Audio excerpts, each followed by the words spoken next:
అందరికీ నమస్తే, welcome to our channel. YS Sharmila గారు, వైఎస్ జగన్మోహన్ రెడ్డి గారు జైల్లో ఉన్నా కూడా వైసీపీ పార్టీ పేరు ప్రజల నోట్లో నానింది అంటే, ఆ ఉనికి అలాగా కొనసాగింది అంటే దానికి ప్రధాన కారణం వైఎస్ షర్మిల గారే. తన అన్న జైల్లో ఉన్నాడు, పార్టీ ఉనికిని ఎలాగైనా సరే నిలపాలి, ప్రజల్లోకి పార్టీ తీసుకెళ్ళాలి అని చెప్పి ఒక కీలక నిర్ణయం తీసుకుని ఆవిడ పాదయాత్ర అయితే మొదలుపెట్టడం జరిగింది. ఆ పాదయాత్ర ఎంత పెద్ద సక్సెస్ అయిందో మనందరికీ బాగా తెలిసిందే. ఒక విధంగా చెప్పాలి అంటే వైసీపీ ఉనికి ఆ టైంలో కోల్పోతుంది, పెద్దగా ఉనికి లేదు అన్నప్పుడు ఈవిడ పట్టుబట్టి మా అన్న ఏమైనా తక్కువ, నేను ఉన్నాం కదా అని చెప్పేసి తోడుగా అన్న మీద ఉన్న ప్రేమతో పార్టీని ఎలాగ నిలిపేయాలని చెప్పేసి ఒక ఆడపులిలాగా పాదయాత్ర అయితే చేయడం చాలా సక్సెస్గా చేసిందండి. ప్రజలందరి దగ్గరికి వెళ్ళి వాళ్ళ సమస్యలు విని పార్టీని ప్రజల్లోకి తీసుకెళ్లే విధంగా ఆవిడ వంతు 100% కూడా న్యాయం చేశారు.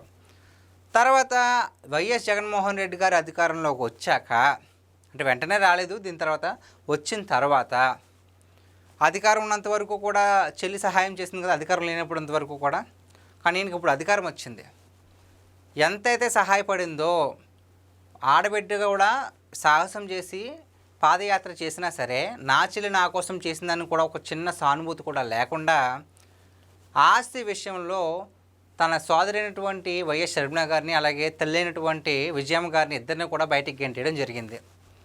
అంటే అప్పుడు దాకా ఆస్తి కోసం ఇలా కూడా చేస్తారా అని ప్రజల్లో చాలా చర్చ జరిగింది. అయినా సరే కేసులు పెట్టి మరి ఇచ్చేసిందని మళ్ళీ వెనక్కు లాక్కునే ఇలాగ చేసి పైశాచిక ఆనందాన్ని పొందారు. జగన్మోహన్ రెడ్డి గారు కేవలం డబ్బు ఉంటే చాలు, అనుబంధం ఎందుకు అనుకుంటున్నారేమో, కానీ ఆ అనుబంధమే మీ పార్టీ ఉనికిని కాపాడడానికి ఒకప్పుడు సహాయపడింది. అప్పుడే కనుక ఆ విధంగా షర్మిల గారు పాదయాత్ర చేపట్టకపోతే ఇప్పుడు ఈ విధంగా ఉండేది కాదు వైసీపీ పార్టీ. 2019లో అధికారంలో వచ్చేదే కాదు, ఇది మాత్రం డ్యామ్ షూర్. ఇప్పుడు ఈ విషయాలన్నీ ఎందుకు చెప్తున్నాడు, అసలు ఇది అందరికీ తెలిసిందే, ఎప్పుడో జరిగింది కదా, ఇప్పుడు కొత్త ఏంటంటే చాలామంది అనుకుండవచ్చు మీరంతా కూడా, ఈ వీడియో చూస్తున్న వాళ్ళందరూ. కానీ ఇక్కడ అసలైన పాయింట్ ఏంటంటే, ఎవరైతే వైఎస్ షర్మిల గారి అబ్బాయి ఉన్నారో ఆయన రాజకీయాల్లోకి వస్తున్నాడు అనే ఒక వార్త అయితే ఇప్పుడు సోషల్ మీడియాలో చక్కర్లు కొడుతుంది. దీనికి మూలం ఏంటంటే, ఆయన రీసెంట్గానే కర్నూలు ఉల్లిపాయల మార్కెట్ దగ్గరికి వెళ్ళి అక్కడ ఉన్న సమస్యల్ని ఎవరైతే తల్లి ఉన్నారో షర్మిల గారు ఆవిడతో పాటు చర్చించడానికి ఈయన కూడా వెళ్ళడం జరిగింది. ఇక్కడ మీరు విజువల్స్ చూస్తే కనుక వీళ్ళిద్దరు కలిసి ఆ మార్కెట్ వెళ్తున్నది. వెళ్ళే ముందు కూడా ఆయన విజయమ్మ గారి బ్లెస్సింగ్స్ తీసుకున్నారు. దీంతో ఒక్కసారిగా సోషల్ మీడియాలో మళ్ళీ ఆయన పేరు రాజారెడ్డి, సో షర్మిల గారి అబ్బాయి రాజారెడ్డి, ఎవరైతే షర్మిల గారి తాతగారి పేరు వైఎస్ రాజశేఖర రెడ్డి గారి నాన్నగారి పేరే రాజారెడ్డి, మళ్ళీ ఆ పేరే పెట్టారు కాబట్టి ఈ రాజారెడ్డి గారు పాలిటిక్స్లోకి వస్తున్నారు అని వార్త చాలా చక్కర్లు కొడుతుంది. ఇక్కడ అందరికీ ఒకటే డౌట్, ఇప్పుడు వైఎస్ జగన్మోహన్ రెడ్డి గారు అలాగే షర్మిల గారు ఇద్దరు కూడా కలిస్తే, అంటే ఇద్దరు వైరం ఎలా ఉంటుందంటే నిప్పు ఉప్పులాగా ఉంటుంది.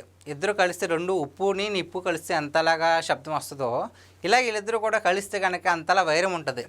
అలాంటిది ఇప్పుడు షర్మిల గారు ఉన్నప్పుడే జగన్మోహన్ రెడ్డి గారు పెద్దగా వాదించలేరు.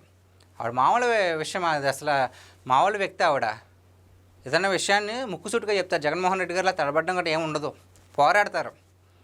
అలాంటిది ఇప్పుడు ఆవిడకి ఆయన కొడుకు శక్తి కూడా యాడ్ అయితే మరి జగన్మోహన్ రెడ్డి గారి పరిస్థితి ఏంటి? ఆయన ఎలాగో అంటే చాలామందికి ఒక డౌట్ రావచ్చు ఇక్కడ కూడా, అంటే రాజారెడ్డి ఇప్పుడు కొత్తగా పార్టీ పెడతాడా లేదంటే తల్లితోనే ఉంటాడా అని. ఆయన జగన్మోహన్ రెడ్డి గారిలో కాదు కదా, తల్లిని వ్యతిరేకించే పరిస్థితి రాదని నేను అనుకుంటున్నాను. సో గ్యారంటీగానే తల్లితోనే ఉండి మామయ్యతో కూడా పోరాడబడుతున్నాడు.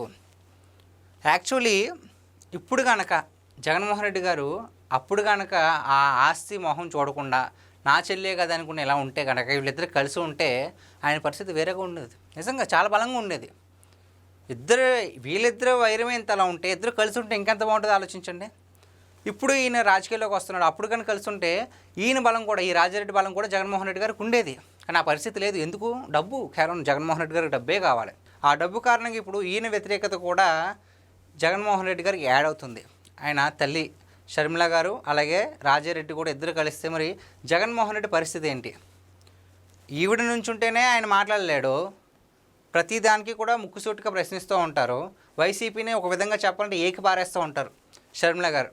మరి మేనల్లు కూడా యాడ్ అయితే మరి వైసీపీ పరిస్థితి ఏంటి? ఇప్పటికే 151 నుంచి వాళ్ళు చేసిన అక్రమాలకి అన్యాయాలకి ప్రజలు తట్టుకోలేక 11లోకి వచ్చారు. ఇంక ఈయన కూడా ఈ వార్త కనుక నిజంగా నిజమైతే నిజం అవ్వుద్ది గ్యారంటీగా. రాజకీయాల్లోకి వస్తున్నాడు అని చెప్పేసి చాలా వార్తలు వస్తున్నాయి. బట్ ఎప్పుడు అనేది ఇంకా అఫీషియల్గా ఇవ్వలేదు. ఇప్పుడు వస్తున్న టాక్ అయితే మాత్రం రాజకీయాల్లోకి వస్తున్నారని. సో వస్తే కనుక జగన్మోహన్ రెడ్డి గారి పరిస్థితి ఏంటి? ఇప్పుడులాగే తల్లి ఎలాగా వాదిస్తుందో అలాగే వ్యతిరేకత చూపిస్తారా?